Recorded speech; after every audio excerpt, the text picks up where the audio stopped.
ഈ ഒരു വെബ്സൈറ്റിൽ ചെക്ക് ചെയ്ത് നോക്കിയിട്ടുണ്ടെങ്കിൽ പ്ലാനറ്റിൽ നിങ്ങളുടെ പേരുണ്ടാവും ഇതുപോലെ. ഇതിപ്പോൾ ട്രെൻഡിങ് ആയിട്ട് പൊക്കോണ്ടിരിക്കുന്ന നാസയുടെ സാറ്റലൈറ്റ് ഇമേജ് വെച്ചിട്ട് പേര് എഴുതുന്ന ഒരു കൊളാഷ് ആണ്. വേറൊന്നുമല്ല, നമ്മുടെ പേര് നമുക്ക് ഡിഫറെന്റ് ലാൻഡ്സ്കേപ്പിലായിട്ട് കാണാൻ സാധിക്കും. ലൈക്ക് റിവേഴ്സ്, മൗണ്ടെയിൻസ്, ഹിൽസ്, അങ്ങനെ പലതിലുമായിട്ട്. അപ്പൊ ഇത് ചെയ്യാനായിട്ട് നേരെ നാസ നെയിം ഇൻ ലാൻഡ്സാറ്റ് എന്ന് നിങ്ങളുടെ ബ്രൗസറിൽ ചെക്ക് ചെയ്യുക. അപ്പൊ ഇതിൽ ഫസ്റ്റ് ലിങ്കിൽ ക്ലിക്ക് ചെയ്യുമ്പോഴത്തേനും നേരെ ഈ ഒരു വെബ്സൈറ്റിലേക്ക് പോകും. ഇതിൽ യൂസ് ചെയ്തിട്ടുള്ളതൊന്നും AI ഇമേജസ് അല്ല, നാസ എർത്ത് ഡേയുടെ ഭാഗമായിട്ട് ലോഞ്ച് ചെയ്തിട്ടുള്ള ഒഫീഷ്യൽ ടൂൾ ആണ്.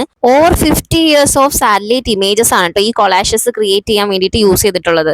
ഈ ഒരു ഇന്റർഫേസിൽ എൻ്റർ യുവർ നെയിം എന്നുള്ളിടത്ത് നിങ്ങളുടെ പേരോ അല്ലെങ്കിൽ നിങ്ങൾക്ക് ഇഷ്ടപ്പെട്ട ഏതെങ്കിലും വേർഡോ ടൈപ്പ് ചെയ്ത് കൊടുക്കുമ്പോഴേക്കും ഇങ്ങനത്തെ ഇമേജസ് ക്രിയേറ്റ് ആയിട്ട് വരും. ഇനി നിങ്ങൾക്ക് അങ്ങനത്തെ ജനറേറ്റ് ആയ ഇമേജസ് ഇഷ്ടപ്പെട്ടില്ല എന്നുണ്ടെങ്കിൽ ഈ കാണുന്ന എൻ്റർ എന്ന് പറഞ്ഞിട്ടുള്ളിടത്ത് ക്ലിക്ക് ചെയ്തിട്ടുണ്ടെങ്കിൽ ഡിഫറെന്റ് ഇമേജസ് ക്രിയേറ്റ് ആവട്ടോ. അത് നിങ്ങൾക്ക് ഈസിലി ഡൗൺലോഡ് ചെയ്യാനും സാധിക്കും. അപ്പൊ സംഭവം ഇത്രേ ഉള്ളൂ. ക്രിയേറ്റ് ചെയ്യാൻ ഭയങ്കര ഈസിയാണ്. നിങ്ങൾ എന്തായാലും ചെക്ക് ചെയ്ത് നോക്കാം കേട്ടോ. അപ്പൊ അത്രേ ഉള്ളൂ. See you in my next video.